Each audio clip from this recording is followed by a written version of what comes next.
Hi, my name is Jay. Your name is? Amanda. Hi, Amanda. We're out here at Balboa Park in San Diego, California today, and we're out asking the big question of people. What do you think is going to happen to you after you die? What do you think, Amanda? I have no clue. No clue, huh? I mean, there's religion, and there's what you read in books, but I have no clue. Okay. So you just kind of think after you die, you go into the ground or you're cremated and that's it? Well, that's the traditions that our culture uses. I mean, every culture has their own burial and death ceremonies and rites of end of life, but I guess my parents will do what they need to do. But, you know, the existential question, I have no clue. Okay. So if you believe that all your life, kind of, if you had, like, different people have been raised in one way, and then there becomes a kind of a crossing point in your life, and they think, oh, you know what? I don't really believe that, and I'm gonna kind of leave a question mark there. Well, I come from a culture where there's a lot of mixing among ethnicities and religion. Mm-hmm. I grew up in two religions, Catholicism and Hinduism, so my views are probably a mix of both. And then I minored in Middle Eastern affairs, so I have those views too. Okay. So that's why I say I have no clue. Okay. So one of your parents was Catholic, one was Hindu? Both are Catholic. Okay. However, my mother's family is half Hindu. Okay, gotcha. So you have quite a different world view there. Yeah. On that subject matter. So before we go any further in the interview, my wife and I were Christians. Okay. And we're Christians. Why are we Christians? I think the reason why we're Christians is we believe there's a creator to all this, number one. Has to be. There's too much design, too much real complicated design to all this around us. I mean, when we think about our own bodies for a moment, very, very complicated. Your nerves, your blood, your eyes, just everything in the eye has to work together simultaneously just to be able to see. And when you look at things in the world, there's usually a designer or creator to almost everything when you think about it, right? Yeah. I mean, your car, somebody designed that, somebody built it, right? Mm-hmm. We can go on and on and on. Your clothing, or just kind of the order of things. So there had to have been a beginning. It just didn't randomly all come together. We believe that it was a designer creator, and that we believe that designer creator is the God of the Bible, Jesus Christ. Why do we believe in the Bible?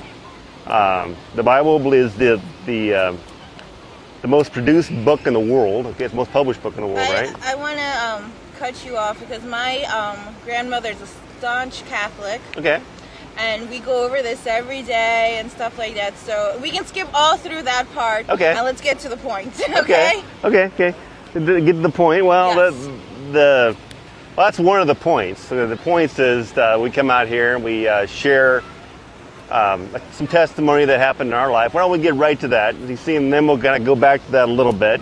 We can go because I have a close to know friend, and a priest. Mm-hmm. I talk to him all the time. I communicate. So you don't need to give me the backstory. I understand the power of the Bible, the word of the Lord, and I understand the sacrifice Jesus Christ made for us on the cross. I know all that. So let's fast forward it. Okay. All right. Let's get right down to what happened to us. On November 6th of 2007. We lost a son, okay? We lost a son in a car accident. We lost him suddenly. We didn't get to say goodbye. It just happened. It was right after the 2007 wildfires here in San Diego. He just graduated from high school. He was an AP calculus student in high school, cross-country runner since the age of 8. He was 18 years old. He ran and won races all over California. He just joined the Mesa College cross-country team here in San Diego. And the date and time of his accident was November 6th of 2007. It was just after noon. And he was on his way to a cross-country running class at Mesa College. We just bought him a used car. Been driving it for 1 week when it happened. It was a much faster car than he was used to driving. He was used to driving a 4-cylinder Jeep. Jumped in this car, middle of a day, dry road day. He hit it about 90 miles an hour. in a rush to his class. He was going up the 94 West Freeway, and here's the unusual part. He lost his life in the backyard of that house with a white cross on it. That white cross on it was there before my son's accident, many years before my son's accident. And this is his skid marks right here, coming off the freeway, dead center on the cross. He came across traffic. He was in the fast lane. There's an In-N-Out Burger over on this side of the freeway. Came across traffic, hit a tree here, split his car in half, ripped him out of his seatbelt, and he landed in the backyard of this house looking up at the cross, directly lined up with the cross.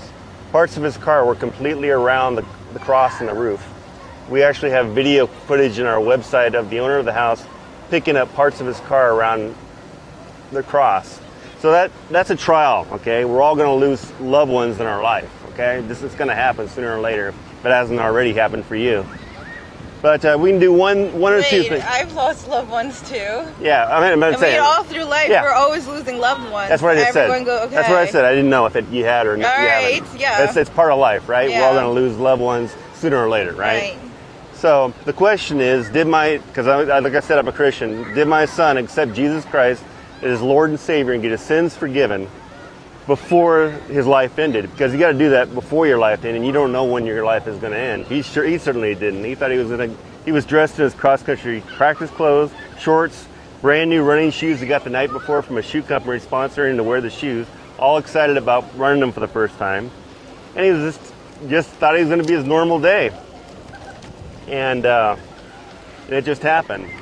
No drugs or alcohol in his system. He was just on his way to school, and that's how sudden things can happen. 8-year-old driver slams into a tree. So I just, we're out here just sharing that story with people. One other thing that happened right after the accident,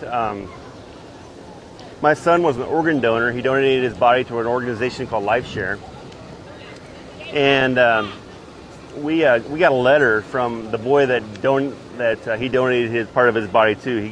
He donated his part of his body, his tendon, one of his tendons in his arm, to a baseball pitcher that blew out his arm, and he had Tommy John surgery. So I'm not done reading. Oh, I'm sorry. You can keep continuing. Okay, I was going to show you the next page of the letter, but it's okay. You can finish that. Well, that's another thing I'll show you. But I was going to show you this real quick here.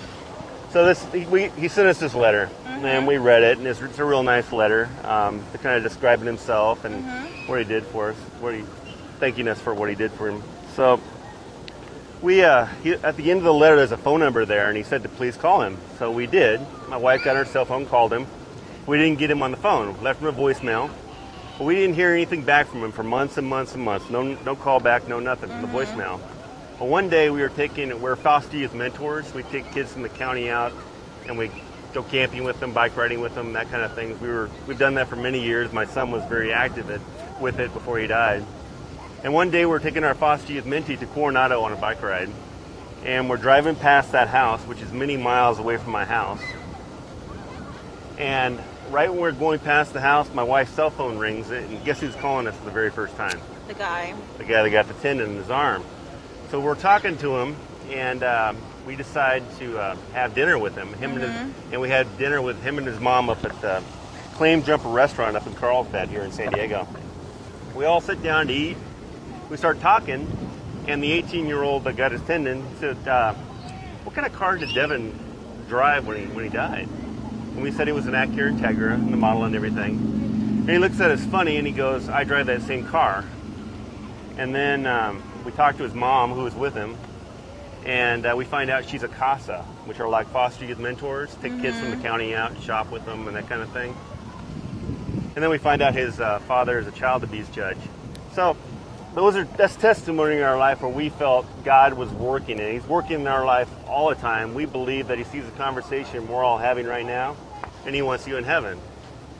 But he wants you to believe in him and your own free will, that you make that choice for him, rather than all the stuff that's kind of trying to pull you in all different directions. And there's a lot of it out there, especially in today's internet world that we're in. There's just all kinds of stuff you can get to quickly, learn about this or learn about that.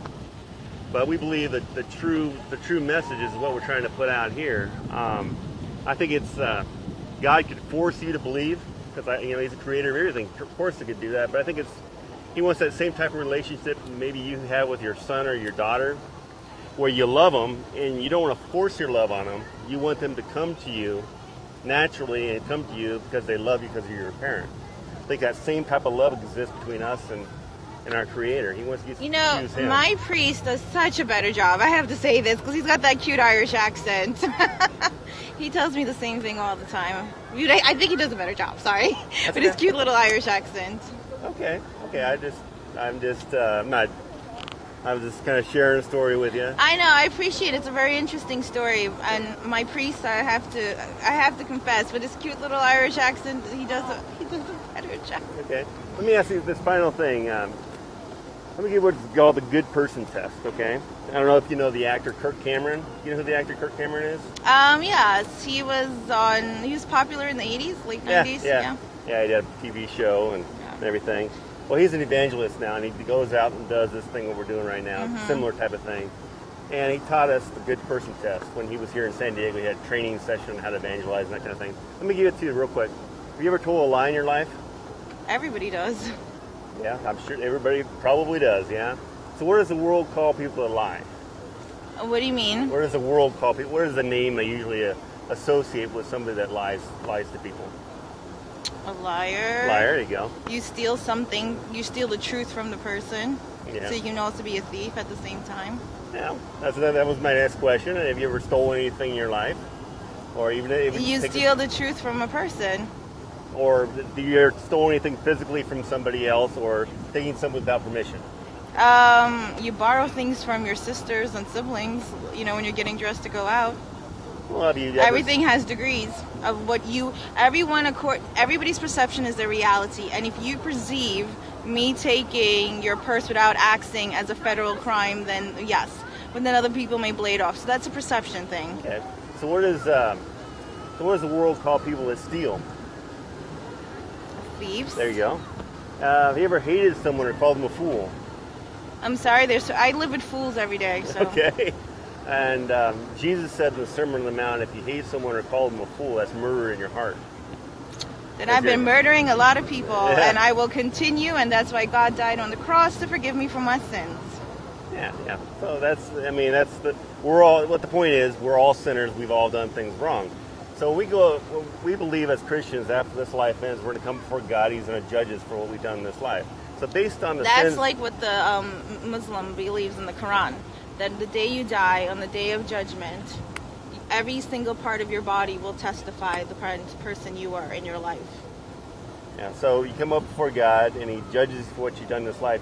Based on the sins you just told me you committed, do you think you're going to go to heaven or hell? That is not for me to make the decision. That is God. Well, I know. If you were right now, you think you're ready to go? I would think it's blasphemous to sit here and tell you what God's decision would be for me. Well, where do you think? Do you think you've lived a good life, and do you think that you've lived a God? Again, everybody's perception is their reality. My perception is I may have lived a good life, but someone may look at my life and say, no, you didn't. So perception is your reality, and you and I may have two different definitions. Okay, so all right. Just kind of making this. All it is make you think, and Listen, I talk to my priest a lot. He's a good friend. We talk all the time. So I have that dialogue with him. Okay, that's fine. Well, I thank you for your time. You're welcome. And I appreciate you kind of meeting a total stranger out here and talking a little bit. It's no problem at all. All right, well, thanks. You're welcome.